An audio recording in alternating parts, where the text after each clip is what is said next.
মাঠে বসে দেখছি তো নিজের চোখকে তো অবিশ্বাস করতে পারবো না। রেফারি অনেকগুলো সিদ্ধান্ত আমার কাছে প্রশ্নবিদ্ধ মনে হয়েছে, বিশেষ করে শেষের দিকে একটা পেনাল্টি, এটা 100% পেনাল্টি ছিল, ক্লিয়ার পেনাল্টি ছিল, বাট আমি জানি না কেন দিচ্ছে। এবং দ্বিতীয়ত সামান্য টাচে সিঙ্গাপুরের যে পরে যাওয়ার নাটকটা আমরা দেখেছি, এই নাটকটা অন্তত আমি ইন্টারন্যাশনাল ফুটবল খুব একটা দেখিনি। সেই ক্ষেত্রে রেফারি ম্যাক্সিমাম সিদ্ধান্ত আমাদের বিপক্ষে দিয়েছে।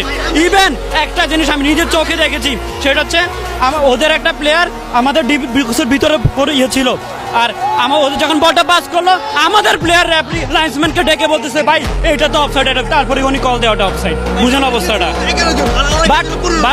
But trust me, Hamza Chowdhury থেকে আমাদের ডিফেন্স লাইন থেকে যারা আছে টুকটাক কিছু ভুল হলো, but they are amazing and played really very well, and আমরা বাংলাদেশ টিমের পক্ষে আছি।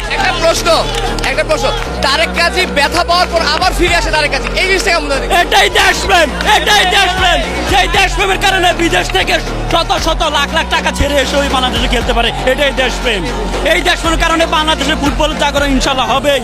এটা মাত্র শুরু, ফলাফল আজকে একদিনে আসবে না, ফলাফল আসবেই। আরেকটা প্রশ্ন, ফাহমিদুলের বয়স মাত্র 18 থেকে 19 এখনো পড়েনি, তো এই বয়সে এতটা আগ্রাসন দিয়ে খেলা, ফাউল হোক যাই হোক, এতটা আগ্রাসন দিয়ে ফাহমিদুল খেলছে, এটা কেমন দেখছেন? দেখুন বয়সটাই তো হচ্ছে কৈশোর, এই বয়সে আগ্রাসন থাকবে না তো কোন বয়সে থাকবে? আর এই আগ্রাসনে বাংলাদেশকে ফলাফল এনে দেবে ইনশাল্লাহ। এটাকে আমি ইতিবাচক হিসাবে দেখছি, ইতিবাচক হিসাবে।